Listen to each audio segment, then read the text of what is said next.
शान्ताकारं भुजगशयनं पद्मनाभं सुरेशं विश्वाधारं गगनसदृशं मेघवर्णं शुभांगं लक्ष्मीकान्तं कमलनयनं योगविधर्वानज्ञं वन्दे विष्णुं भवभयहरं सर्वलोकैकनाथम्। ओम नमो भगवते वासुदेवाय। हरे कृष्णा हरे राम। प्रेम से बोलिए भगवान विष्णु माता लक्ष्मी की जय। भक्तों, आप सभी को सफला एकादशी की हार्दिक शुभकामनाएं। आप सभी पर भगवान विष्णु माता लक्ष्मी कृपा सदैव बनी रहे, आपकी समस्त मनोकामना पूर्ण हो और आप पुण्य के भागी बने। भक्तों, इसी कामना से आज हम श्रवण करेंगे सफला एकादशी की व्रत कथा, जिसके सुनने मात्र से ही व्यक्ति जीवन में सफलता प्राप्त करता है और भगवान विष्णु माता लक्ष्मी की उस पर विशेष कृपा होती है। इसीलिए भक्तों, पुण्य की प्राप्ति के लिए आज सफला एकादशी के इस शुभ पावन अवसर पर आप इस व्रत कथा का श्रवण अंत तक अवश्य करें और कमेंट में विष्णु भगवान की जय अवश्य लिखें और हमारे चैनल को सब्सक्राइब भी जरूर कर ले। भक्तों, चलिए सुनते हैं सफला एकादशी की व्रत कथा। अर्जुन बोले, हे भगवान, पौष मास के कृष्ण पक्ष की एकादशी का क्या नाम है? उस दिन कौन से देवता की पूजा होती है और उसकी विधि क्या है? यह सब आप मुझे विस्तार पूर्वक समझाइए। भगवान श्री कृष्ण बोले, हे अर्जुन, प्रेम के कारण मैं तुम्हारे प्रश्नों का विस्तार सहित उत्तर देता हूँ।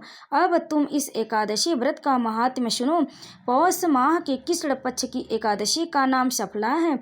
इस एकादशी के देवता नारायण हैं। इस एकादशी का पहले लिखी विधि के अनुसार व्रत करना चाहिए और नारायण जी की सफला नाम की एकादशी में मुझे ऋतु के अनुसार फल अर्पण करना चाहिए।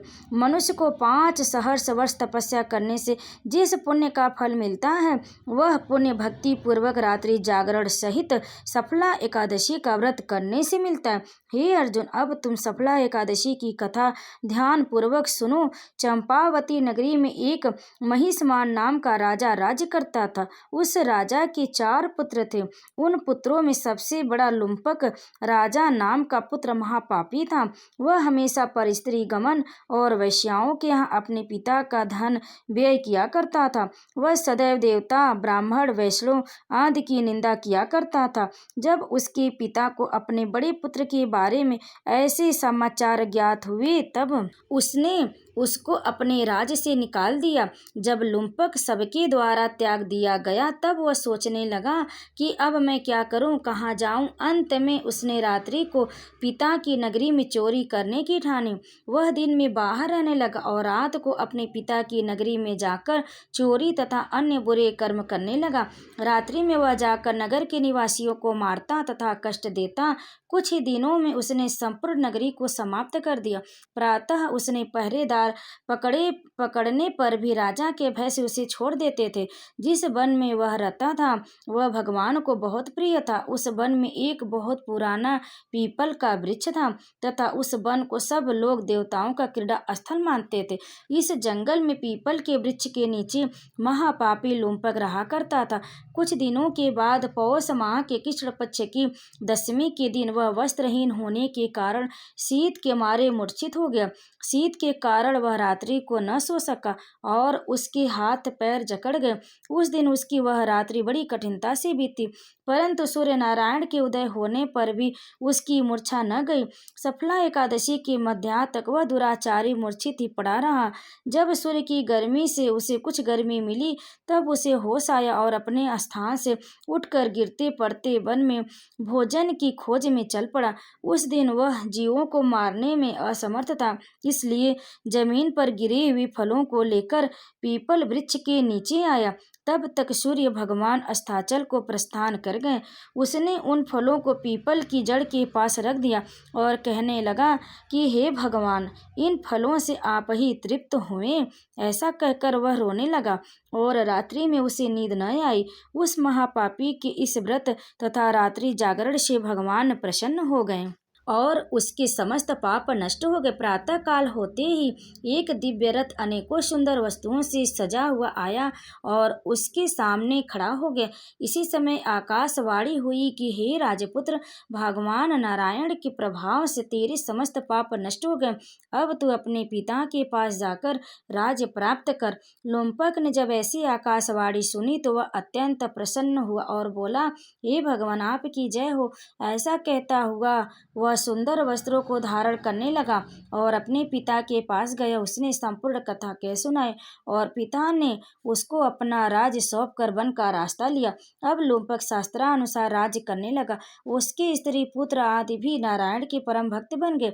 वृद्धावस्था आने पर वह अपने पुत्र को गद्दी देकर भगवान का भजन करने के लिए वन में चला गया और अंत में परम पद को प्राप्त हुआ। तो प्रेम से बोलिए भगवान विष्णु की जय, माता लक्ष्मी की जय। अब आइए सुनते हैं तुलसी माता की कहानी। भक्तों, एकादशी के दिन तुलसी माता की कथा का श्रवण अवश्य करना चाहिए, आपको पुण्य की प्राप्ति होगी। भक्तों, आइए सुनते हैं तुलसी माता की बहुत ही दिव्य और चमत्कारिक कथा। एक बुढ़िया माई तुलसी जी को सींचती और कहती, हे तुलसी माता, सत की दाता, मैं तेरा बिड़ला सींचती हूँ, मुझे बहू दे, पीताम्बर की धोती दे, मीठा मीठा घास दे, बैकुंठा में वास दे, चटक की चाल दे, पटक की मौत दे, चंदन का काट दे, रानी सा राज दे, दाल भात का भोजन दे, ग्यारस की मौत दे और कृष्ण जी का कांधा दे। तब तुलसी माता यह सुनकर सूखने लगी तो भगवान ने पूछा कि हे तुलसी, तुम क्यों सूख रहे? तुलसी माता ने कहा कि एक बुढ़िया रोज आती है और यही बात कह जाती है, मैं सब बात तो पूरा कर दूंगी, लेकिन कृष्ण का कांधा कहाँ से लाऊंगी?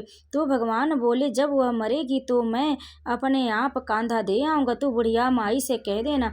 जब बुढ़िया माई मर गई, सब लोग आ गए। जब माई को ले जाने लगे तो वह किसी से न उठी। तब भगवान एक 12 वर्ष के बालक का रूप धारण करके आए। बालक ने कहा, मैं कान में एक बात कहूँगा तो बुढ़िया माई उठ जाएगी। बालक ने कान में कहा, बुढ़िया माई, मन की निकाल ले, पीताम्बर की धोती ले, मीठा मीठा घास ले, बैकुंठा का वास ले, चटक की चाल ले, पटक की मौत ले, कृष्ण जी का कांधा ले। यह सुनकर बुढ़िया माई हल्की हो गई। भगवान ने कांधा दी और बुढ़िया माई को मुक्ति मिल गई। हे तुलसी माता, जैसी बुढ़िया माई को मुक्ति दी वैसी सबको देना। तो प्रेम से बोलिए तुलसी माता की जय। भक्तों, सफला एकादशी और तुलसी माता की कहानी को अंत तक सुनने के लिए आप सभी का बहुत बहुत धन्यवाद।